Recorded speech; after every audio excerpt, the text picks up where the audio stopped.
اور وہ کل سے شروع ہوئی۔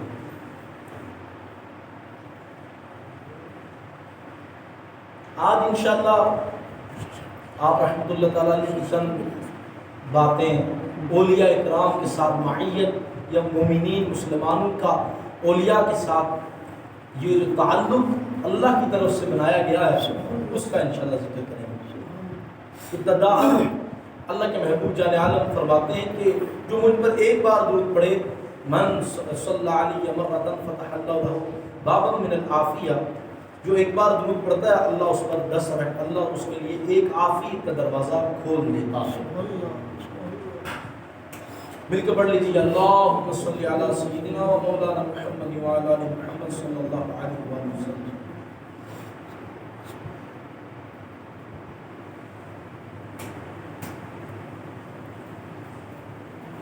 ابتداً یہ بات سمجھنے کی حاجت ہے کہ فرقہ پرستی اور یعنی ہر بندہ کہتا ہے ہم سچے ہیں، ہم حق پہ، تو یہ چیزیں، یہ جو اس طرح کے فتنے ہیں، ان فتنوں کے اندر ایک عام مسلمان جو ہے اس کی طلب و خواہش یہ ہے کہ مجھے کوئی ایسا راستہ مل جائے، ایسا مجھے کوئی سمجھا دے، مولوی صاحب سمجھا دے، کوئی پیر صاحب سمجھا دے، کوئی سمجھا دے کہ میں اس راستے پہ چل پڑوں اور اپنے رب کو راضی کر سکوں، میں فتنوں سے بچ جاؤں۔ اور یہ مولویوں کے چکروں میں، اور یہ ادھر کا ادھر آگ لگانی، ادھر کی ادھر آگ لگانی، ادھر والے کو ادھر کافر کہہ دینا، دوسرے کو ادھر مشرک کہہ دینا، ادھر کو بدعتی کہہ دینا، ادھر والے کو جناب والا فلاں کہہ دینا، ادھر والے کو فلاں کہہ دینا، ان چیزوں سے عوام جو ایک طبقہ ہے جو اللہ کی رضا چاہتا ہے، جو رب کی قرب چاہتا ہے، رب کی رضا چاہتا ہے، رب کی خوشنودی چاہتا ہے، ایسا طبقہ وہ یہ چاہتا ہے کہ بھائی مجھے کوئی ایسا راستہ بتا دیا جائے، ایسی ڈائریکشن بتا دی جائے کہ میں اپنا رب کو راضی کر سکوں، کل قیامت کے روز میں اپنا رب کے آگے رسوائی نہ کماؤں۔ یہ نہ ہو کہ کل مجھے اٹھایا جائے اور رب کے حضور پیشی ہو تو میں اللہ کے یہاں رسوا ہو جاؤں، رب کے یہاں ذلیل ہو جاؤں، رب کے یہاں میں مجرم ٹھہرایا جاؤں۔ میں اس بات سے ڈرتا ہوں، اس وقت سے ڈرتا ہوں کہ رب جب فرمائے وَامْتَازُوا يَوْمَ أَيُّهَا الْمُجْرِمُونَ، اے مجرموں آج ان نیک بختوں، خوش بختوں، سعادت مندوں سے جدا ہو جاؤ، میں اس وقت سے ڈرتا ہوں۔ ایک عام مسلمان کی یہ خواہش ہے کہ مجھے ایسا کوئی راستہ بتا دیا، ایسا کوئی راستہ مجھے بتا دیا جائے، میں ایسے لوگوں کے ساتھ ہو جاؤں جو اللہ کی رضا چاہتے ہیں، جو اللہ اس کے رسول کی بات کرتے ہیں، فرقہ پرستی سے دور رہتے ہیں، اللہ اور اس کے رسول کی رضا کی بات کرتے ہیں۔ مجھے ایسے لوگوں کا کوئی ساتھی مل جائے، ایسے لوگ مل جائے، میں ان کے ساتھ ہوں، میں اپنے آخرت سنوار لوں۔ خوشخبری ہے اللہ فرماتا ہے، اللہ رب العالمین فرماتا ہے لاہور میں ایک لیٹا ہوا بندہ ہے، اس کے ساتھ ہو جاؤ، علی اجویری کے ساتھ ہو جاؤ، بغداد میں ایک لیٹا ہوا مرد حور، مرد کلندر ہے عبد القادر جیلانی، اس کے ساتھ بن جاؤ۔ اے گولڑا کے اندر لیٹا ہوا ہے مہر علی شاہ، اس کے پلے لگ جاؤ۔ جناب یہ بریلی کے اندر لیٹا ہوا احمد رضا ہے، اس کے پر جناب پلو کو پکڑ لو۔ اللہ یہ آپ آیت قرآنیہ دیکھیے، رب فرماتا ہے یا ایھا الذین آمنوا اتقوا اللہ وکونوا مع الصادقین۔ اللہ فرماتا ہے اے ایمان والو، ایمان والوں سے خطاب، مسلمانوں مومنین سے خطاب، فرمایا ایمان والو اللہ سے ڈرو، تقوی اختیار کرو، متقی بن جاؤ، پرہیزگار بن جاؤ، وَكُونُوا مَعَ الصَّادِقِينَ، اور اللہ والوں کے ساتھ ہو جاؤ، سچوں کے ساتھ ہو جاؤ۔ حضرت امام ذہبی اور دیگر بزرگان دین فرماتے ہیں، مفسرین اکرام فرماتے ہیں، اس آیت کے تحت کیا فرماتے ہیں کہ اس کا مطلب یہ ہے کہ اس آیت کی تفسیر یہ ہے، اس آیت کی تشریح یہ ہے کہ اس کا مطلب ہے کہ نیک اعمال متقی بن جاؤ، اللہ والے بن جاؤ، ڈرو، لیکن اس کے ساتھ ساتھ اللہ والوں کی نسبت ضروری ہے۔ اب یہاں مغالطہ دینے والے لوگوں کو کہتے ہیں انہیں نہیں، اس طرح نہیں، مطلب یہ ہے کہ تم لوگ ان کے ساتھ جناب والا یہ نیک اعمال کرو، اور تمہیں بھی رسول اللہ صلی اللہ علیہ وسلم کے ساتھ معیت ہی معیت ہے، تمہیں بھی جناب والا اللہ فرماتا ہے معیت اختیار کرو، ان کے ساتھ رہو، ان کے ساتھ ہو جاؤ، کونو ہو جاؤ، سارے ہو جاؤ۔ کون لوگ؟ پہلے بتا دیے یا ایھا الذین آمنوا، وہ لوگ ساتھ ہوں گے جو ایمان والے۔ تو مغالطہ دینے والے کہتے ہیں کہ بھائی یہ دیکھو وہ کہہ رہے ہیں تم اللہ صحابہ کے اعمال ان کی طرح کے جناب والا جس طرح وہ کرتے تھے، نیکیاں کرتے تھے، تم بھی نیکوکار بن جاؤ، یہی معیت ہے۔ ہم بھی کہتے ہیں یہی معیت ہے، لیکن اب یہاں اصل چیز سمجھنے کی ہے، سمجھنے کی بات یہ ہے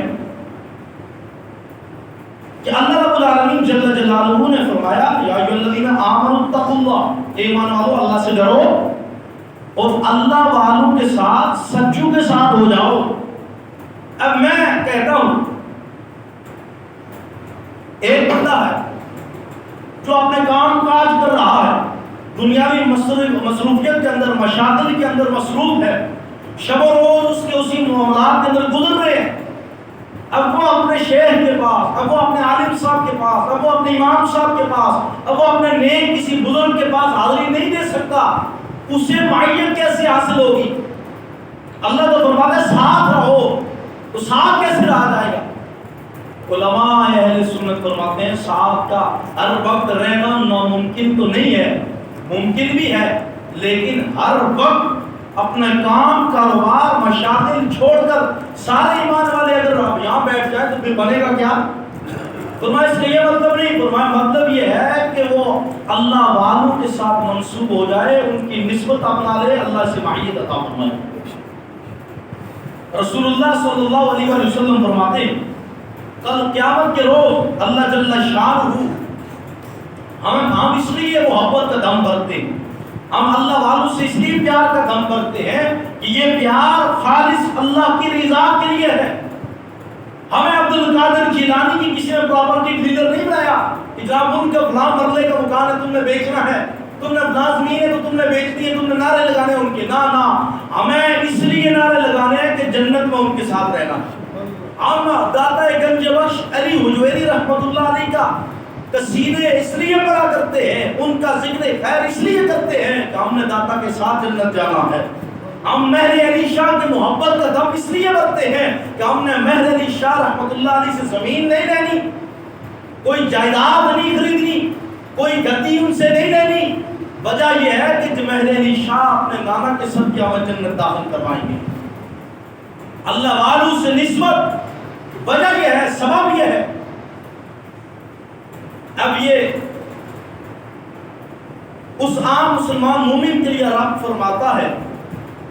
کہ کئی لوگوں کو ایک خاص بیماری ہوتی ہے، بدہضمی ہوتی ہے، کہ وہ لوگ فرقہ واریت جب تک نہ کریں،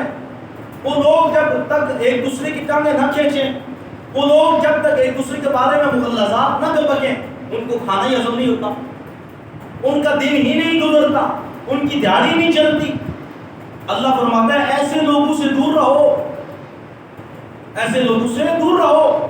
اللہ فرماتا ہے کہ کرنا کیا ہے، یا ایھا الذین آمنوا اتقوا اللہ، اے ایمان والو اللہ سے ڈرو، وکونوا مع الصادقین، اللہ والوں کے ساتھ ہو جاؤ، اللہ والوں کے ساتھ ہو جاؤ۔ اللہ والے کیا صوفیاء کا طریقہ طرز عمل کیا ہے؟ اللہ اکبر جل شانہ، یہ لوگوں کی دلوں کے اندر اتر جاتے، یہ لوگوں کے دلوں کو پھیر دیتے، یہ لوگوں کے دلوں کو اللہ کی طرف مائل کر دیتے، یہ لوگوں کے دلوں کے اندر کی گندگی دور کر کے اللہ کی محبت بھر دیتے ہیں، رسول کی محبت بھر دیتے ہیں۔ اس لیے ان کو اللہ نے ڈیوٹی لگائی ہے۔ اب بات ایک لمحہ کے لیے سوچ کے کہ انبیاء کرام کا یہ جو کام میں آپ کے سامنے رکھ رہا ہوں، یہ انبیاء کے فیضان کے صدقے، فیضان مصطفیٰ ہے کہ آپ صلی اللہ علیہ وسلم کے امت کے اولیاء کو اللہ نے یہ ڈیوٹی عطا فرمائی۔ وہ حدیث رسول صلی اللہ علیہ وسلم سامنے رکھیے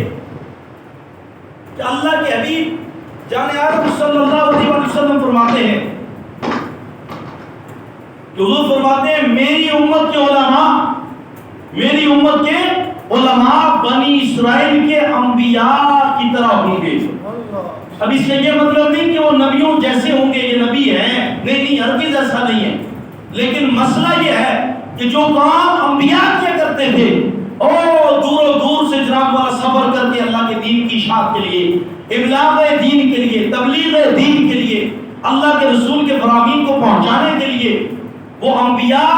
سفر کیا کرتے تھے۔ موسیٰ کے پیغام کو لے کر، توریت کو لے کر یوشع بن نون نے کریا کا سفر کیا، اس لیے کہ وہ اللہ کے نبی تھے۔ حضرت یوشع بن نون علیہ السلام موسیٰ کی کتاب توریت کا پیغام لے کر پہنچے،